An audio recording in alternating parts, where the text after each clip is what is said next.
नमस्कार, यो एभिन्यूज खबरको सङ्केत हो। तपाईँ अहिले एभिन्यूज@2 मा हुनुहुन्छ। म प्रभा थापा। प्रारम्भमा मूल खबर। 11 मुलुकमा राजदूत नियुक्तिका लागि नाम सिफारिस। अघिल्लो मन्त्री परिषदबाट सिफारिस गरिएका नाम संसदीय सुनवाईमा पठाइयो। अक्सिजन सिलिन्डर लिन वाइड बडी जहाज ओमान प्रस्थान। आजै राति अक्सिजन सिलिन्डर र अन्य चिकित्सा सामग्री लिन चीन पनि जाने। ललितपुरमा आज रातो मच्छिन्द्रनाथको सांकेतिक रथयात्रा गरिँदै स्वास्थ्य मापदण्ड पूरा गरी सीमित व्यक्ति मात्र सहभागी हुने।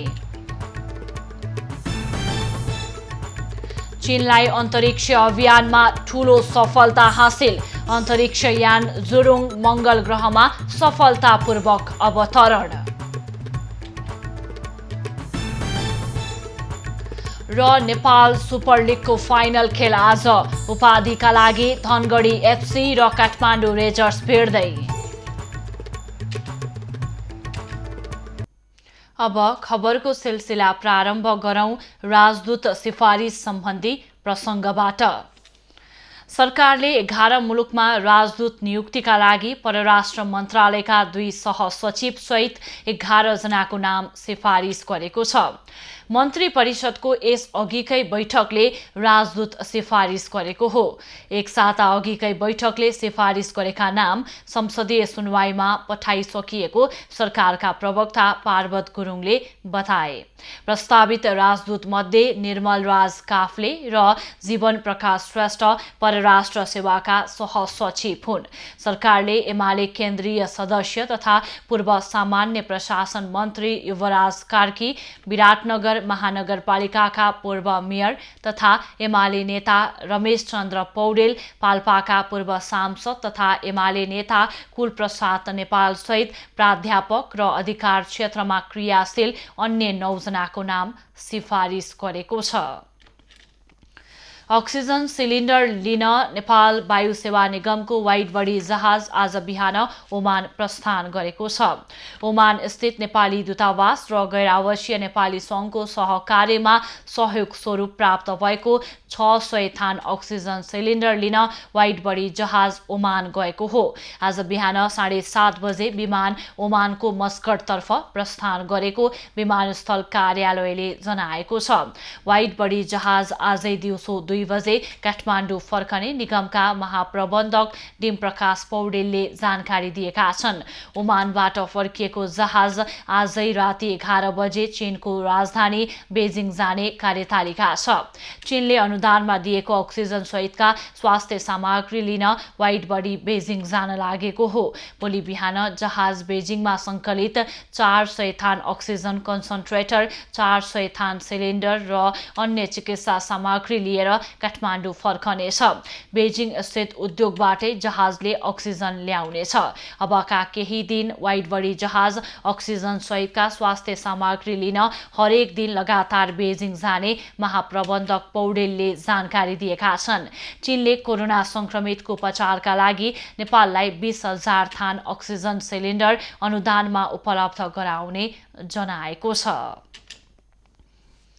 नेपालमा तत्काल कोभिड-19 विरुद्धको खोप आपूर्ति गर्न काठमाडौँ स्थित राष्ट्र सङ्घीय मिसनले विश्व स्वास्थ्य सङ्गठनलाई शनिबार ताकेता गरेको छ।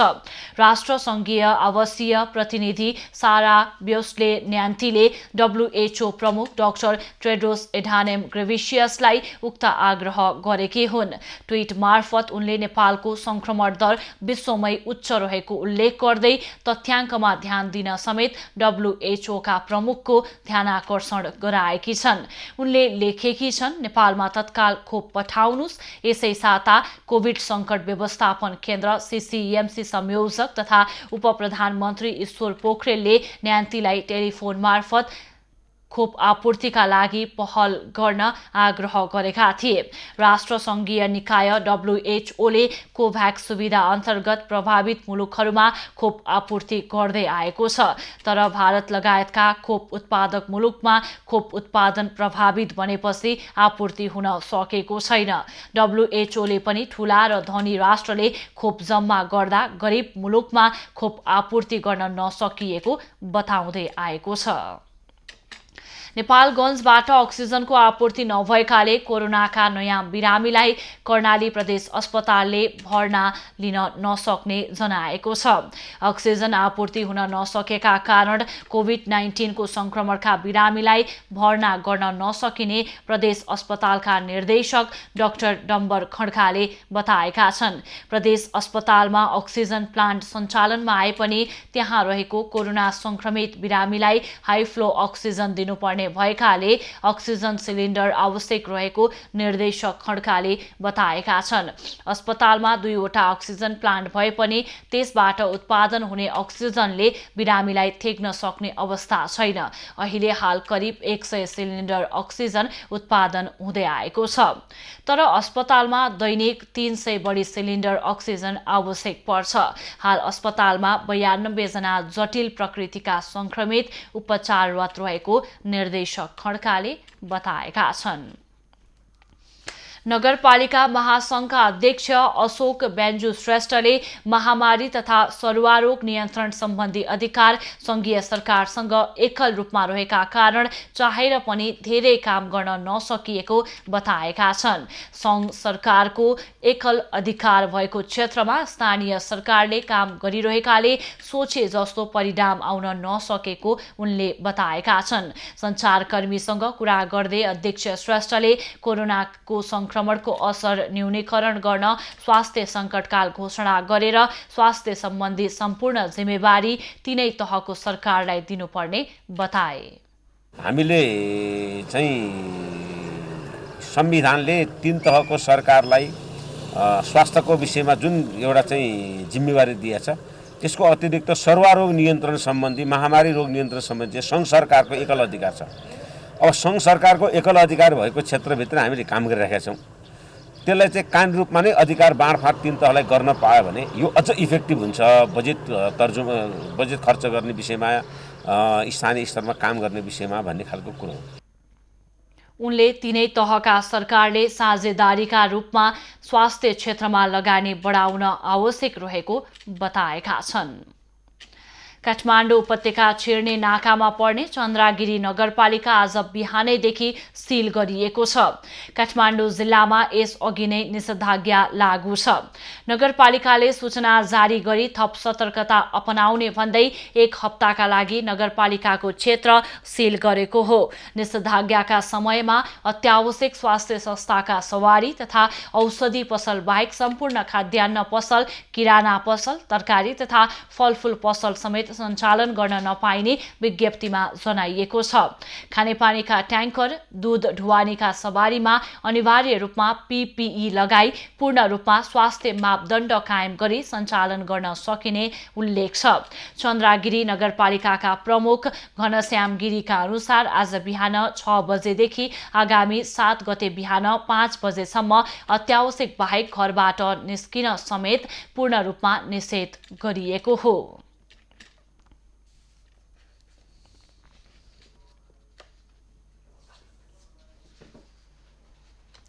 दर्शकवृन्द, कोरोनाको दोस्रो लहर सुरु भएसँगै देशका विभिन्न जिल्लामा निषेधाज्ञा जारी गरिएको छ। दिनानुदिन कोरोना संक्रमितको संख्या बढिरहेको छ। अस्पतालमा शय्याको अभाव भएको छ, अक्सिजनको अभाव भएको छ। यसै कारणले पनि थप सजगता अपनाउनु पर्ने देखिएको छ र हामीले हरेक बुलेटिनमा विभिन्न जिल्लाको पछिल्लो अवस्थाको बारेमा जानकारी गराइरहेका छौँ भने यो क्रममा कपिलवस्तुको पछिल्लो अवस्था के छ जानकारी दिन का लागि हाम्रा संवाददाता गोपाल भण्डारी प्रत्यक्ष सम्पर्कमा हुनुहुन्छ।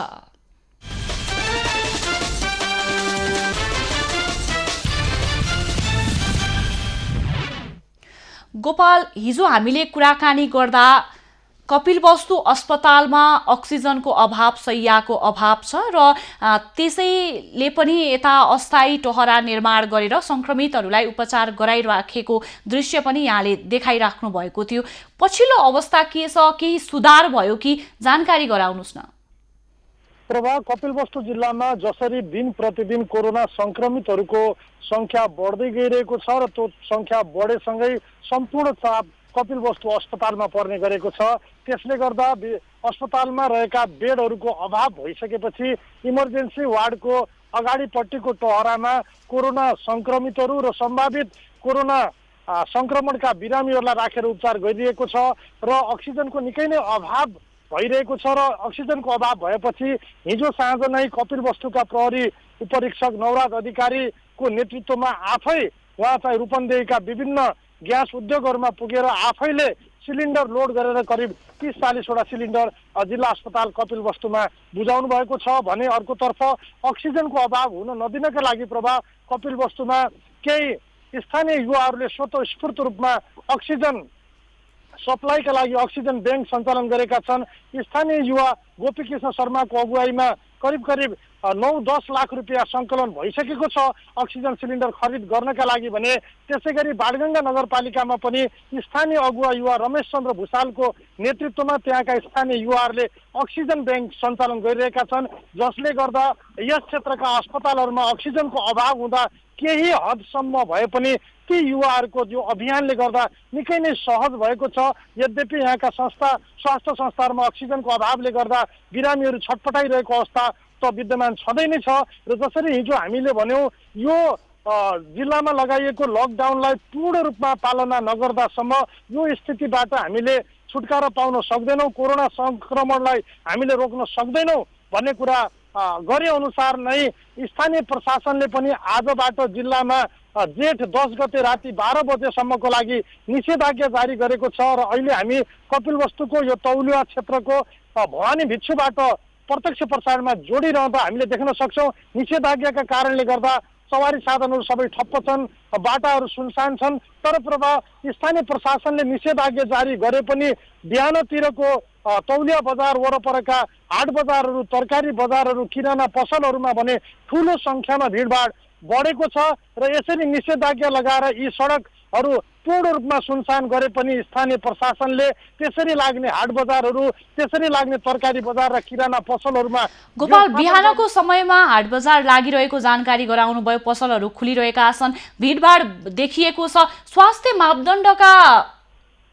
स्वास्थ्य मापदण्डहरू अपनाएको चाहिँ देखिएको छ छैन, त्यो विषयमा चाहिँ के छ?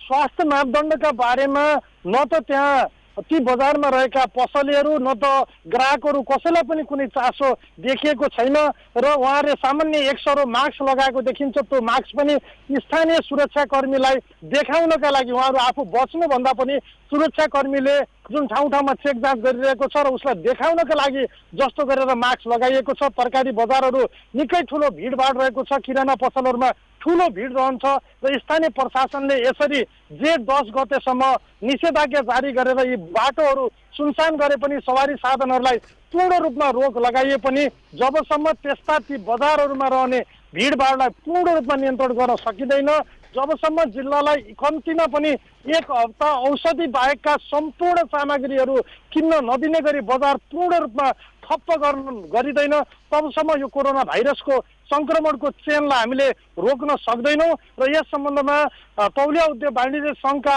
अध्यक्ष गयादिन कुर्मीसँग पनि हाम्रो कुरा भएको थियो। उद्योग वाणिज्य सङ्घका अध्यक्ष गयादिन कुर्मी लगायत स्थानीय अगुवा व्यवसायीहरूले पनि यो तौलिया सदरमुकाम बजार पूर्ण रूपमा बन्द गरौँ भनेर स्थानीय प्रशासनलाई आग्रह गरिरहँदा स्थानीय प्रशासनले नै यो बजार बन्द गराउनलाई चाहिँ अनुमति दिइरहेको छैन। प्रभा जब उद्योग वाणिज्य सङ्घका नेतृत्वकामा बसेका ती व्यक्तिहरूले बन्द गरौँ भन्छ, स्थानीय प्रशासनले होइन 9 बजेदेखि 1 बजेसम्म खोल्नुपर्छ भन्छ। यसले गर्दा जति नै अन्य समयमा बन्द गरे पनि 9 देखि 1 बजेसम्म खुल्ने बजार र त्यसमा स्वास्थ्यका मापदण्डहरू नअपनाइएका कारणले गर्दा कोरोना भाइरसको यो संक्रमणको चेन कपिलवस्तुमा रोक्न गाह्रो हुन्छ, जसले गर्दा दिन प्रतिदिन संक्रमणको दर निकै नै उच्च भएको छ र संक्रमणको दर उच्च भएसँगै कपिलवस्तु अस्पतालमा कोरोना संक्रमित बिरामीहरूको भिडभाड बढ्ने गरेको छ, अक्सिजनको अभाव भइरहेको छ। त्यसले गर्दा अझै आगामी दिनमा ठुलो सङ्ख्यामा सर्वसाधारणहरूले सङ्क्रमणकै कारणले गर्दा, अक्सिजन नपाएका कारणले गर्दा ज्यान गुमाउनु पर्ने अवस्था छ। आज मात्र अहिलेसम्म गोपाल धन्यवाद र पछिल्लो अध्यावधिका लागि यहाँसँग हामी पुनः जोडिनेछौँ। उहाँ हुनुहुन्थ्यो हाम्रा संवाददाता गोपाल भण्डारी र हामीलाई कपिलवस्तुको पछिल्लो अवस्थाको बारेमा जानकारी गराउनु हुँदै थियो। कपिलवस्तु अस्पतालमा हिजो हामीले कुराकानी गर्दा अस्थायी टहरा निर्माण गरेर त्यहाँ कोरोना संक्रमित लगायत कोरोना सम्भावित संक्रमितहरूलाई त्यहाँ राखेर उपचार गरिँदै थियो भने अक्सिजनको अभाव भएको खबर पनि हामीले प्राप्त गरेका थियौँ। अहिले 40 वटा सिलिन्डर त्यहाँ थप गरिएको छ भने स्थानीय युवाहरूले अक्सिजन ब्याङ्कको पनि स्थापना गरेको भनेर हाम्रा संवाददाताले जानकारी गराउनु हुँदै थियो। अब बागलुङको पछिल्लो अवस्था के छ यो विषयमा जानकारी गराउन हाम्रा संवाददाता राजेश चन्द्र राज भण्डारी हाम्रो सम्पर्कमा हुनुहुन्छ। राजेश, बागलुङको पछिल्लो अवस्था के छ जानकारी गराउनुस् न। संक्रमितलाई के कसरी उपचार गराइराखिएको छ? पर्वा बागलुङको ढौलागिरी अस्पतालमा अहिले कोभिड वार्डमा 30 जना चाहिँ कोभिडका बिरामीहरू राखिएको छन् भने इमर्जेन्सी वार्डमा 10 जना र बागलुङ नगरपालिकाले बनाएको चाहिँ यो चाहिँ वार्डमा चाहिँ 12 जनाको उपचार भइरहेको अवस्था छ पर्वा अहिले बागलुङ। राजेश, संक्रमितको उपचार भइराखेको छ। हुन त अहिले बागलुङमा अक्सिजनको अभाव लगायत शैय्याको अभाव त्यति धेरै नरहेको भनेर पनि जानकारी प्राप्त भएको थियो। यो के छ यसको अवस्था र अबका दिनमा के कसरी व्यवस्थापन गरिन्छ अस्पतालहरूलाई यो विषयमा चाहिँ के छ? बागलुङमा अब संक्रमितको संख्या भन्नु पर्दाखेरि आजसम्म 696 जना चाहिँ सक्रिय संक्रमित छन्। सक्रिय संक्रमित 696 जना मध्ये 439 जना त बागलुङ नगरपालिका भित्रकै छन्। ती मध्ये जम्मै 52 जना मात्रै अहिले चाहिँ अस्पतालमा उपचार गरिरहेको अवस्था छ पर्वा। राजेश, स्थानीय प्रशासनले निषेधाज्ञा पनि जारी गरेको छ। निषेधाज्ञालाई कतिको पालना गरिरहेका छन् त्यहाँका स्थानीयले? निषेधाज्ञा जुन लगाइएको छ निषेधाज्ञा खालि यो नाम मात्रकै मात्रै देखिन्छ। किन भन्दाखेरि बिहान 7 बजेदेखि 10 बजेसम्म तरकारी खाद्यान्न लगायतका पसलहरू खोल्ने नाममा चाहिँ मान्छेहरू चाहिँ निस्कने र अनि सवारी साधन पनि यो खाद्यान्न लेखेर विभिन्न किसिमकाहरू लेखेर चाहिँ गुराउने गर्दाखेरि जुन मात्रामा चाहिँ यो निषेधाज्ञा जुन चेन ब्रेक गर्ने भनेर जुन लगाइएको थियो त्यो अनुसारको निषेधाज्ञा नहुँदाखेरि बागलुङमा संक्रमणको दर झन् बढेको देखिन्छ पर्वा। राजेश, विभिन्न सञ्चार माध्यमले कोरोना संक्रमितको संख्या बढिरहेको छ भनेर खबर सम्प्रेषण गरिरहेका छन् र त्यहाँको जनताले निषेधाज्ञालाई पूर्ण रूपमा पालना नगरेको पनि देखिएको छ। जनचेतनाको कमी भएको पाइएको छ। यसलाई अब नहुनका लागि स्थानीय प्रशासनले केही कार्यक्रमहरूलाई अगाडि बढाउने छैन के छ यो जानकारी आछ?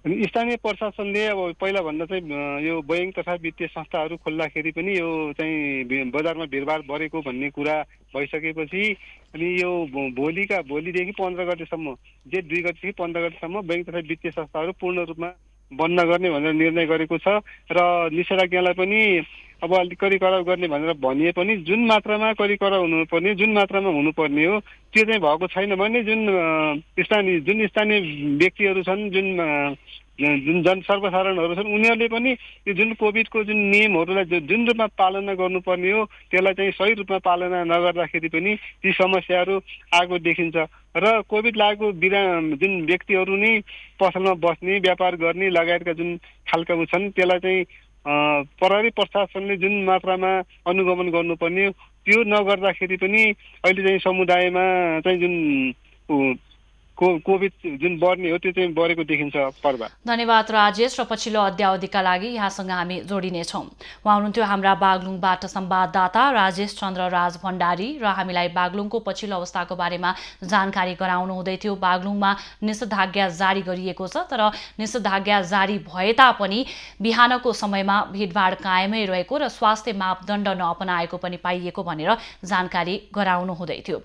अब पोखराको पछिल्लो अवस्था के छ यो विषयमा जानकारी गराउन हाम्रा संवाददाता जीवन सुवेदी हाम्रो सम्पर्कमा हुनुहुन्छ।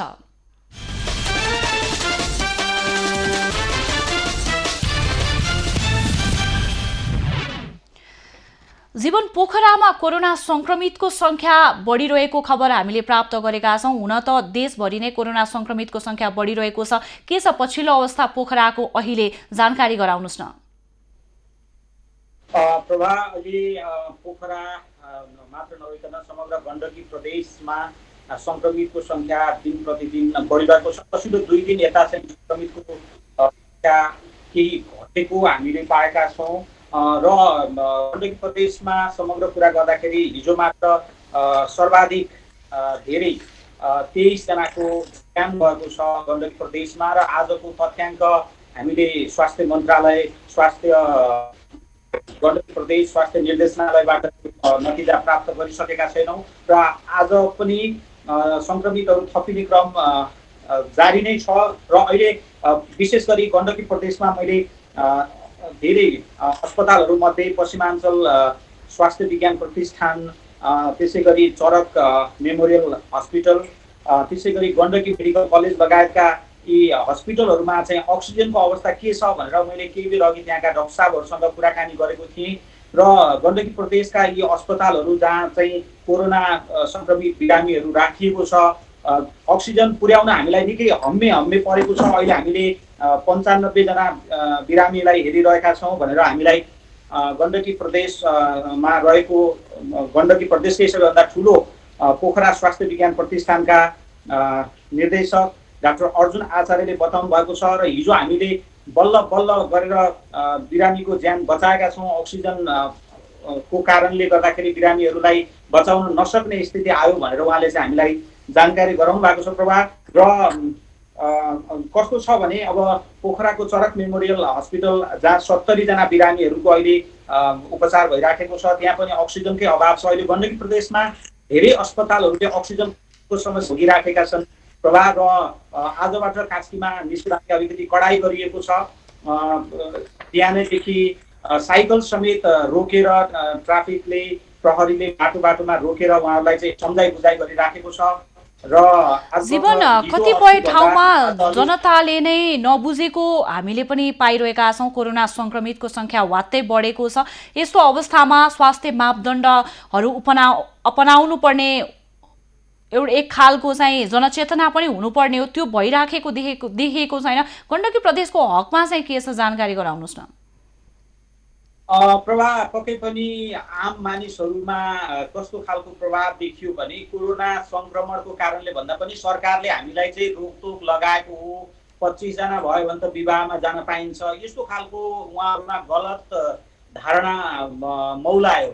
अब जसको कारणले गर्दाखेरि अहिले यो गण्डकी प्रदेशका ग्रामीण क्षेत्रहरूमा अहिले कस्तो छ भने विवाह व्रतबन्ध लगायत जुन किसिमका कार्यहरू अथवा चाहिँ वैवाहिक कार्यहरूले गर्दाखेरि गाउँमा संक्रमण फैलिएको भनेर हामीले खबरहरू पाइराखेका छौँ।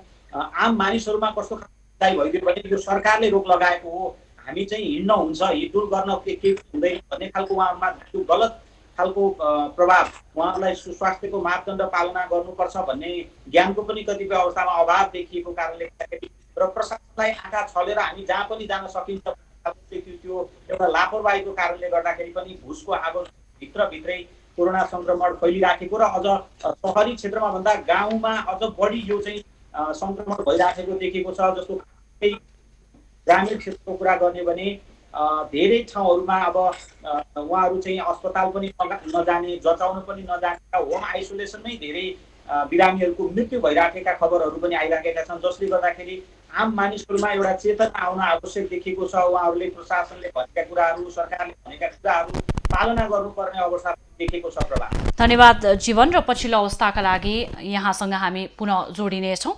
उहाँ हुनुहुन्थ्यो पोखराबाट हाम्रा संवाददाता जीवन सुवेदी र हामीलाई पोखरा लगायत गण्डकी प्रदेशकै समग्र रूपमा के कस्तो भइरहेको छ, अक्सिजनको व्यवस्थापन कसरी गरिँदैछ र जनचेतनाको कमी भएको पाइएको भनेर पनि जानकारी गराउनु हुँदै थियो। अब हुम्लाको पछिल्लो अवस्था के छ यो विषयमा जानकारी गराउन हाम्रा संवाददाता नन्द कुमार सिंह हाम्रो टेलिफोन सम्पर्कमा हुनुहुन्छ।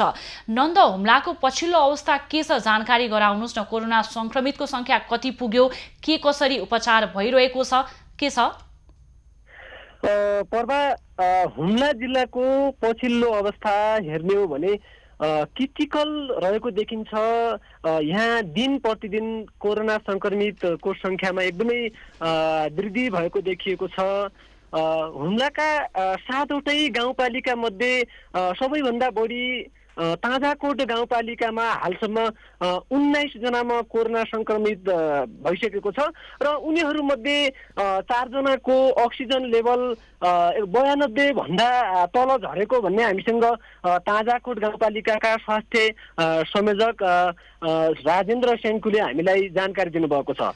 नन्द, चिकित्सकको अभाव रहेको भनेर पनि हामीले खबर प्राप्त गरेका थियौँ र ताजाकोटलाई सिल गरिएको छ भन्ने पनि खबर आएको थियो। के हो यसमा खासमा कुरा चाहिँ के छ, जानकारी गराउनुहोस् न। पर्वा यो वास्तवमा अहिले हुम्ला जिल्लाको ताजाकोट गाउँपालिकामा एकदमै संक्रमितको संख्या बढिसकेपछि त्यहाँ सिल गरिएको छ र चिकित्सकको अभाव भन्ने कुरा एउटा हिमाली जिल्ला, विकट जिल्ला हिमाली जिल्ला हुम्ला हो। त्यसमा चाहिँ यहाँ किनभने यहाँ चिकित्सकलाई उपस्थित अर्थात् उपलब्ध गराउने कुनै माध्यम पनि छैन। अहिले अलिकता विज्ञ चिकित्सकहरू ल्याउनका लागि हिजो 22 गतेको हिजो वैशाखको 22 गते राति 12 बजेदेखि नै जिल्लाभरि नै निषेधाज्ञा गरिसकेको छ। डिसिएमसीको निर्णय अनुसार चाहिँ जुन के अरे जिल्लाभरि नै निषेधाज्ञा गरिरहेको छ र त्यसैको माध्यमले गर्दा पनि अहिले जुन नेपालगञ्ज सुर्खेतबाट चाहिँ हवाई जहाजहरू मार्फत चाहिँ के अरे कुनै पनि मानिसहरू आवत जावत गर्न नदिने भनेर चाहिँ के अरे यो निर्णय भएको कारणले गर्दा कोही व्यक्तिहरू पनि यहाँ उपस्थित हुन नदिने भनिएको देखिन्छ। नन्द, होम आइसोलेसनमा बस्नेहरूको के कसरी चाहिँ जानकारी लिने गरिएको छ? हुन त यहाँले भने चाहिँ चिकित्सकको अभाव रहेको छ र डिसिसिएमसीले अब के गर्छ निर्णय भन्ने कुरा पर्खनै पर्ने अवस्था रहेको छ। होम आइसोलेसनमा बस्नेको अवस्था छ, यहाँले पनि जानकारी लिनुभयो होला, जानकारी गराउनुहोस् न। पर्वा यसो छ, अहिले यहाँको अवस्था के छ भने हुम्ला जिल्लामा विशेष गरेर एकदमै यो भौगोलिक विकटताले गर्दा पनि कतिपय एकदमै खाद्यान्नको कुराहरूदेखि लिएर खानपिनको कुराहरूमा पनि अलिक समस्या देखिएको छ। यता अलिकता यो मौसमका कारणले, मौसम फ्लूका कारणले गर्दा पनि गाउँ गाउँमा यता धेरै बिरामीहरू बढिरहेका छन्। तर यहाँ परीक्षणको द्वारा जो यहाँ पिसिआर नभएको खण्डमा एन्टिजेन विधिबाट चाहिँ परीक्षण गरिएको छ। तर त्यो विधिबाट परीक्षण गर्दा पनि गाउँ गाउँमा धेरै जसो देखिन्छन् होला जस्तो यहाँ देखिएको छ। किनभने सदरमुकाम सिमकोटलाई मात्र केन्द्रित गर्दाखेरि अहिले जम्मा जिल्लाभरि नै 42 जना चाहिँ संक्रमित भइसकेको हामीसँग जानकारी आएको छ। जुन जिल्ला अस्पताल हुम्लाका कोभिड फोकल पर्सन भक्ति खटाराका अनुसार अहिले आइसोलेसनमा बसेका व्यक्तिहरूको सामान्य अवस्था छ। 1 जना मात्र हिजो सर्केघाटका 1 जना व्यक्ति चाहिँ उहाँ स्वास्थ्य कर्मी नै हो। उहाँलाई चाहिँ हेलिकप्टर मार्फत जुम्लामा लगिएको छ थप उपचारका लागि। उहाँको अक्सिजन लगभग 50-40 भन्दा तल झर्ने भएको कारणले गर्दा उहाँलाई हिजो मात्र जुम्ला लगिएको। धन्यवाद नन्द, र पछिल्लो अद्यावधिका लागि यहाँसँग हामी पुनः जोडिनेछौँ। उहाँ हुनुहुन्थ्यो हुम्लाबाट संवाददाता नन्द कुमार सिंह र हामीलाई हुम्लाको पछिल्लो अवस्थाको बारेमा जानकारी गराउनु हुँदै थियो। 42 जना कोरोना संक्रमित रहेका छन् र आइसोलेसनमा रहेकाहरूको अवस्था पनि सामान्य रहेको छ भने 1 जनालाई थप उपचारका लागि जुम्ला लगिएको भनेर पनि जानकारी गराउनु भएको छ। ताजाकोट गाउँपालिका सिल गरिएको छ, चिकित्सकको अभाव रहेको छ र डिसिसिएमसीले अब के निर्णय गर्छ र कसरी व्यवस्थापन गर्छ भन्ने कुरा पनि केही समय वा केही दिन पछाडि मात्र थाहा हुने भनेर हाम्रा संवाददाता नन्द कुमार सिंहले जानकारी गराउनु भएको छ। अब बाँकी खबर। कोरोना भाइरसको दोस्रो लहरको जोखिमका कारण राष्ट्रिय प्रजातन्त्र पार्टीको महाधिवेशन स्थगित भएको छ। संक्रमण भयावह बनेको उल्लेख गर्दै राप्रपाले महाधिवेशन स्थगित भएको जनाएको छ। राप्रपा अध्यक्ष त्रय थापा, पशुपति शमशेर जवरा र डाक्टर प्रकाश चन्द्र लोहनीको आज बसेको बैठकले यस्तो निर्णय गरेको हो। राप्रपाले यही जेठ 22 र 23 गते काठमाडौँमा महाधिवेशन आयोजना गर्ने घोषणा गरेको थियो। महाधिवेशनको नयाँ मिति पछि तय गरिने जनाइएको छ। प्रदेश नम्बर 1 मा सबैभन्दा प्रभावित मोरङ, सुनसरी र झापा जिल्लामा निषेधाज्ञालाई थप कडा र प्रभावकारी बनाउन सेनाको मोबाइल गस्ती परिचालन गरिएको छ। पछिल्लो कदमले संक्रमण न्यूनीकरणमा सहयोग मिल्ने अपेक्षा छ। आदरणीय दर्शकबिन, प्रदेश नम्बर 1 मा पनि कोरोना संक्रमणको अवस्था निरन्तर जटिल बन्दै गएको छ र विशेष गरी प्रदेश नम्बर 1 को मोरङ, झापा र सुनसरी जिल्ला अत्यन्तै प्रभावित बनिरहँदा जसरी संक्रमितहरूको सङ्ख्या दिन प्रतिदिन बढिरहेको छ र यो सँगसँगै मृत्युदर पनि बढे पश्चात नेपाली सेना समेतलाई परिचालन गर्दै यी तीनवटा जिल्ला अर्थात् झापा, मोरङ र सुनसरीमा मोबाइल गस्ती गर्ने र यो सँगसँगै जनचेतना र अभिवृद्धि गर्ने र यसबाहेक नेपाली सेनाले आफूलाई सशक्त रूपमा यी तीनवटा जिल्लाका विभिन्न बस्तीहरू, सडक र सहरमा केन्द्रित गरेर लकडाउनको कडा कार्यान्वयनको प्रयास गर्ने काम अन्तर्गत अहिले नेपाली सेना यो तीनवटा जिल्लामा परिचालन भएको हामी देख्न सक्छौँ र मोबाइल गस्ती गर्ने क्रममा नेपाली सेनाले अहिले यो जनचेतना अभिवृद्धिको लागि माइकिङ गरिरहेको छ भने यो सँगसँगै उनीहरूले लकडाउन सशक्त बनाउने क्रममा अहिले उपस्थिति जनाएको देखिन्छ। जिल्लामा सङ्क्रमणबाट मुक्तदर दुगुनै वृद्धि भइरहेको अवस्थामा नेपाल सरकार, स्वास्थ्य तथा जनसङ्ख्या मन्त्रालय र स्थानीय प्रशासनले जारी गरेको विभिन्न कोभिड-19 सम्बन्धी निर्देशनहरूको कडाइका साथ पालना गरेर यो लकडाउनको कार्यान्वयन अत्यन्त फितलो बन्यो र विशेष गरी जिल्ला जिल्लामा लगाएको लकडाउन र अझ भनौँ स्थानीय तह पछि आफ्नो हिसाबले गरेको लकडाउन र निषेधाज्ञा प्रभावकारी नबन्दा कोरोना सङ्क्रमितको सङ्ख्या निरन्तर बढिरहेको र यो सँगसँगै मृत्युदर पनि बढे पश्चात अन्ततः यो तीनवटा जिल्ला जुन प्रदेश नम्बर 1 को भारतीय सिमानासँग जोडिएको तीनवटा जिल्ला झापा, मोरङ र सुनसरीमा एकै प्रकृतिको लकडाउनलाई कार्यान्वयन गर्ने र त्यसका लागि जसरी यसअघि नेपाल प्रहरी र सशस्त्र प्रहरी परिचालन भएको थियो यो सँगसँगै नेपाली सेनालाई पनि सडकमा तैनाथी गर्ने, उनीहरूलाई पनि परिचालन गर्ने र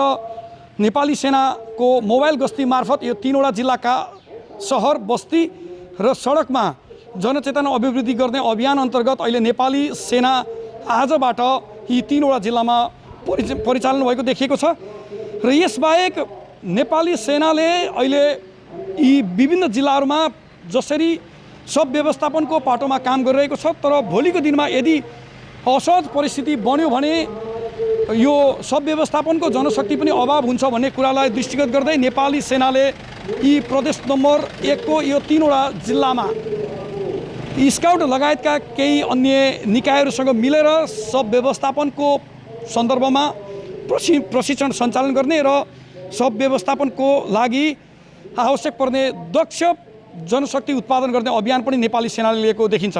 एबी न्युज खबरको लागि सचिन पोखरेल, इटरी, सुनसरी। ललितपुरमा रातो मच्छिन्द्रनाथको रथयात्रा आज हुने भएको छ। कोरोना महामारीका कारण यो वर्ष पुरा रथयात्रा नगरी साङ्केतिक रूपमा मात्रै रथयात्रा गर्न लागिएको ज्यापु समाजका अध्यक्ष चन्द्र महर्जनले जानकारी दिए। शनिबार करिब 150 जनाले स्वास्थ्य मापदण्ड पूरा गर्दै करिब 25 मिटर रथयात्रा गरेर त्यही विसर्जन गर्ने तयारी गरिएको महर्जनले जानकारी दिए। रथयात्रा ललितपुरको पुलचोकमा हुनेछ। रथयात्राको बारेमा बुधबार बसेको सरोकारवालाको बैठकले कोरोना महामारीलाई मध्यनजर राख्दै न्यून संख्यामा उपस्थित भएर स्वास्थ्य सुरक्षाको मापदण्ड अपनाएर प्रतीकात्मक रूपमा रथ तान्ने निर्णय गरेको थियो। अघिल्लो वर्ष कोरोना महामारीका कारण रथयात्रा हुन सकेको थिएन। ढिला गरी भएको रथयात्राको क्रममा स्थानीय प्रशासन र स्थानीय बीच झडप समेत भएको थियो। तर यो वर्ष समयमा नै सरकारवाला पक्षसँगको छलफलपछि रथयात्राको मिति तय भएकाले कुनै समस्या नभएको अध्यक्ष महर्जनले जानकारी दिए। वैशाख पूर्णिमाको भोलिपल्ट हुने महास्नानसँगै सुरु भएको यो असार शुक्ल चौथीसम्म करिब 2 महिनासम्म मनाइन्छ। रथयात्रा करिब 1600 वर्ष पुरानो मानिन्छ। नेपालबाट कोरोना भाइरस संक्रमण फैलन सक्ने बताउँदै चीनले सगरमाथा आरोहण स्थगित गरेको छ। सिन्हुआ न्युज एजेन्सीका अनुसार चीनको खेलकुद प्रशासनले आरोहण स्थगित गरेको हो। नेपालको मोहडाबाट हुन सक्ने भाइरस संक्रमणबाट सतर्क हुन चीनले सो निर्णय गरेको जारी विज्ञप्तिमा उल्लेख छ। चीनले 38 जना चिनिया आरोहीलाई यो सिजनमा सगरमाथा आरोहणको अनुमति दिएको थियो। नेपालले भने 408 जना आरोहीलाई अनुमति दिएको थियो। चीनले आरोहण स्थगित गर्ने निर्णय गरेपछि चिनिया आरोही बीचबाटै फर्किएको जनाइएको छ। दोस्रो लहरको कोरोना महामारीका कारण जनताले अक्सिजन र भेन्टिलेटर नपाएर अकालमा ज्यान गुमाइरहेका छन्। तर यति बेला जिम्मेवार बन्नुपर्ने सरकार र राजनीति दलका नेताहरूको ध्यान भने अकालमा ज्यान गुमाउन गइरहेका जनताको चित्कारले खिच्न सकेको छैन। पछिल्लो 3 सातादेखि मुलुक दोस्रो चरणको कोरोना संक्रमणका कारण आक्रान्त बनेको छ। आइसियु, भेन्टिलेटर र अक्सिजन मात्र होइन, अस्पताल नपाएर दैनिक 300 भन्दा बढी कोरोना संक्रमितहरूले ज्यान गुमाइरहेका छन्।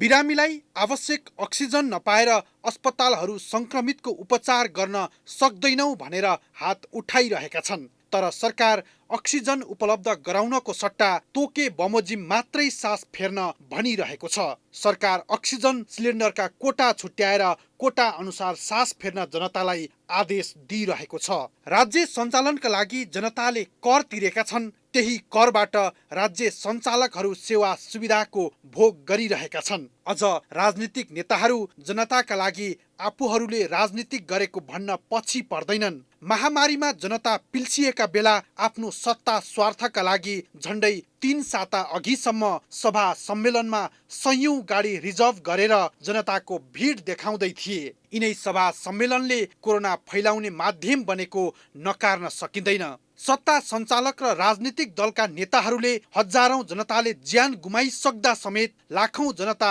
आइसियुमा पुग्दा समेत 1 सिलिन्डर अक्सिजन जम्मा गर्नतर्फ सोचेको देखिँदैन।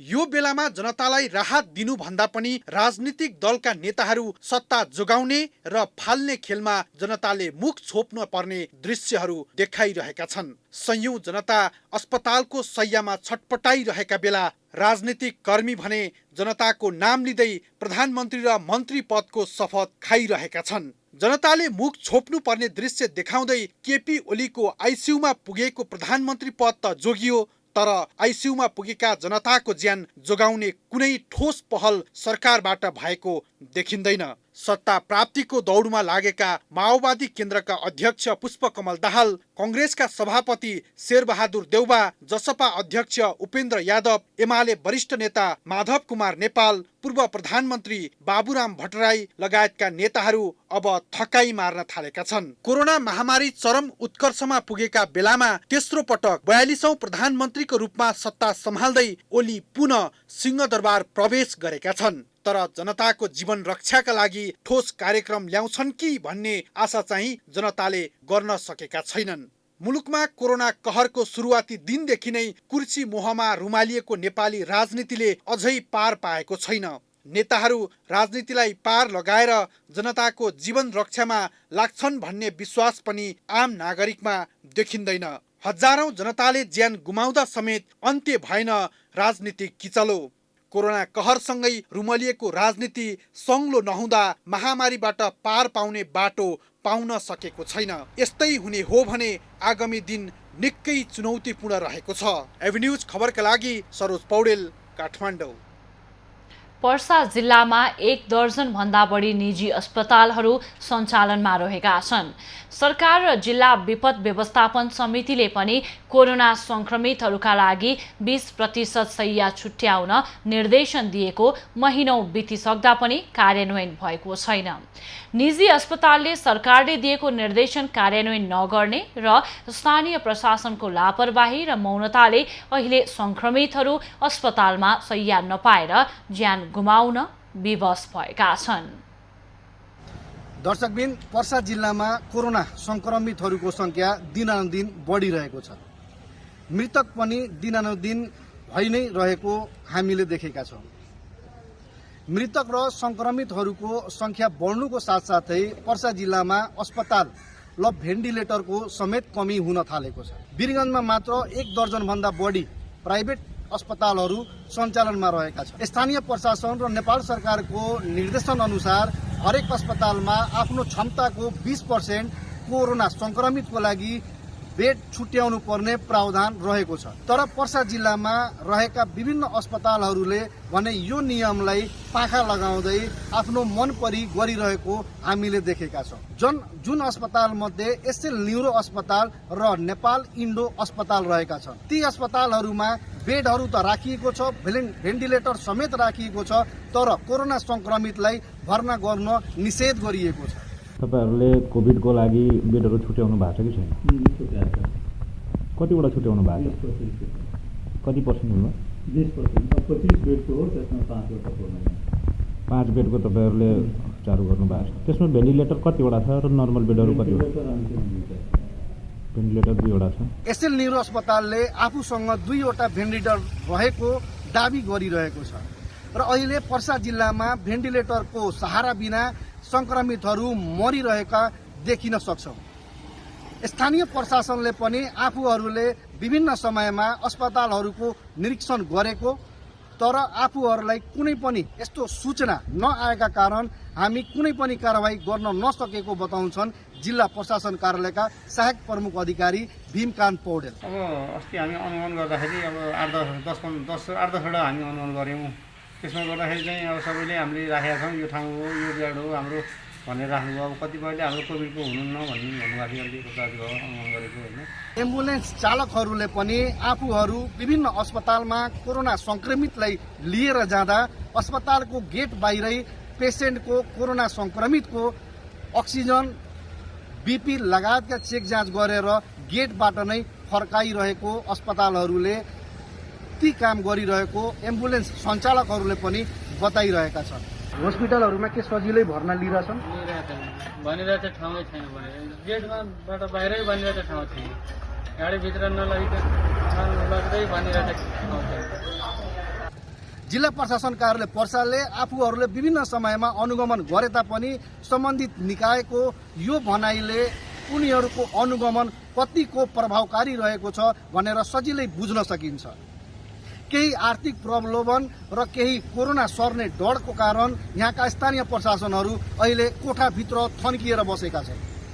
जनता बाटोमा मरिरहेको बेला यस्ता प्रशासकहरू यहाँ आएर पनि कुनै काम लागेका छैनन्।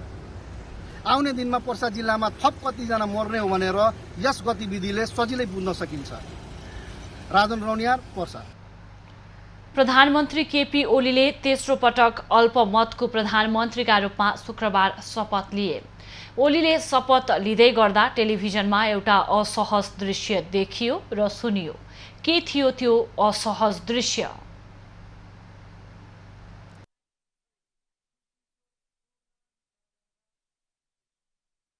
म केपी शर्मा ओली मुलुक र जनताप्रति पूर्ण वफादार रही सत्यनिष्ठापूर्वक प्रतिज्ञा गर्छु।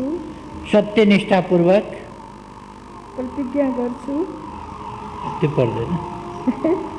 यो दृश्य हो नेकपा एमालेका अध्यक्ष केपी ओलीले शुक्रबार प्रधानमन्त्रीका रूपमा शपथ लिँदा राष्ट्रपति विद्यादेवी भण्डारीसँग गरेको असहज व्यवहारको। राष्ट्रपति भण्डारीले शपथको तय भएको ढाँचा वाचन गर्दै ओलीलाई पद तथा गोपनीयताको वाचा गराउँदै थिइन्। त्यसै क्रममा भण्डारीले मुलुक र जनताप्रति पूर्ण वफादार रही सत्यनिष्ठापूर्वक प्रतिज्ञा गर्छु भन्दै थिइन्। त्यत्तिकैमा उनलाई ओलीले रोके। फेरि यो दृश्य। म केपी शर्मा ओली मुलुक र जनताप्रति पूर्ण वफादार रही सत्यनिष्ठापूर्वक प्रतिज्ञा गर्छु।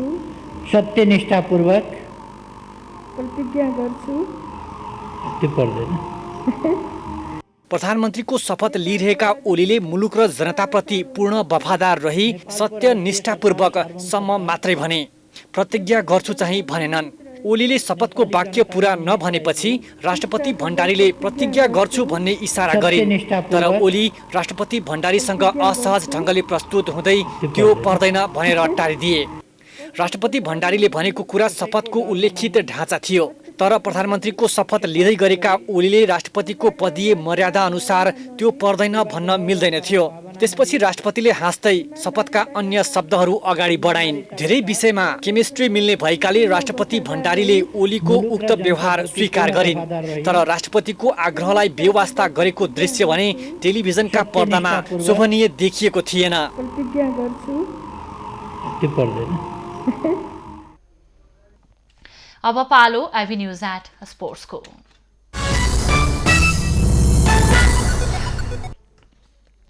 नेपाल सुपर लिगको उपाधिका लागि आज धनगढी एफसी र काठमाडौँ रेजर्स बीच प्रतिस्पर्धा हुँदैछ। दुवै टोलीले उपाधि जित्ने दाबी गरेका छन्। धनगढी टिमका प्रशिक्षक पुजारी काठमाडौँ विरुद्धको खेलका लागि निकै उत्साहित भएको बताएका छन्। उनले आफ्नो टिमको आत्मविश्वास निकै राम्रो रहेको र फाइनलमा बाजी मार्नेमा विश्वस्त रहेको धारणा राखेका छन्। यस्तै कप्तान किरण चेम्जोङले धनगढी टिम लयमा रहेको र तेस्रो पटक यो प्रतियोगितामा भेट हुन लागेको भन्दै खेल प्रतिस्पर्धात्मक हुने र अन्तिममा धनगढीले नै जित्ने दाबी गरे। यो सिचुएसनले गरेको छ तर हामीलाई एउटा अब यो सुन्नुको अवसर हो फेरि कति प्रुभ गर्ने बात हुन्छ भोलि गुवाहाटी गर्ने तसर्थ खेलाडीको मनोबल चढेको छ। मलाई आशा छ यो ट्रफी चाहिँ हामी सुरक्षित यी भ्याली राख्नको लागि मजबुत प्रयास गर्छौँ। फाइनलमा चाहिँ अब हामी त्यो जित्ने हिसाबले नै खेलिन्छ होइन र प्लस अब हामी दुईवटा म्याच लस भन्छ त्यो दुईवटा म्याचबाट हामीले धेरै लेसन पनि सिक्यौँ होइन त्यसलाई नै कभर गरेर हामी फाइनलमा। त्यस्तै काठमाडौँ टिमका प्रशिक्षक बालगोपाल महर्जनले सुपर लिगको उपाधि काठमाडौँमा नै राख्ने गरेर खेल्ने बताएका छन्। उनले यो प्रतियोगिताको उपाधिका लागि काठमाडौँ निकै उत्साहित भएको धारणा राखेका हुन्। कप्तान विकेश कुथुले फाइनलमा जित्ने हिसाबले खेल्ने धारणा राखे।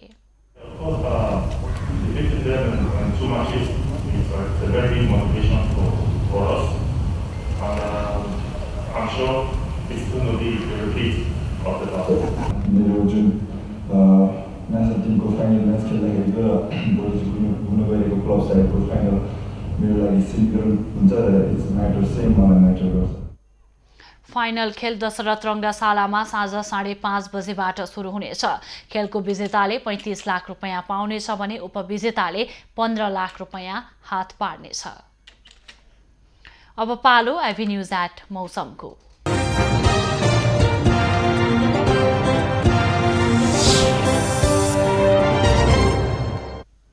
यति बेला देशको अधिकांश स्थानको मौसममा आंशिकदेखि सामान्य बदली भइरहेको छ। अपराह्न पहाडी भेगका केही स्थानमा मेघ गर्जन र चट्याङसहित हल्का वर्षाको सम्भावना रहेको जल तथा मौसम पूर्वानुमान महाशाखाले जनाएको छ। काठमाडौँ उपत्यकाको आजको अधिकतम तापक्रम 28 डिग्री सेल्सियस र न्यूनतम तापक्रम 14 डिग्री सेल्सियस बीच रहने अनुमान गरिएको छ। आज सूर्योदय बिहान 5:14 भयो भने सूर्यास्त साँझ 6:45 हुनेछ। आज देशभरको मौसम कस्तो रहला त? हेरौं देशका विभिन्न स्थानको अनुमानित मौसमी अवस्था।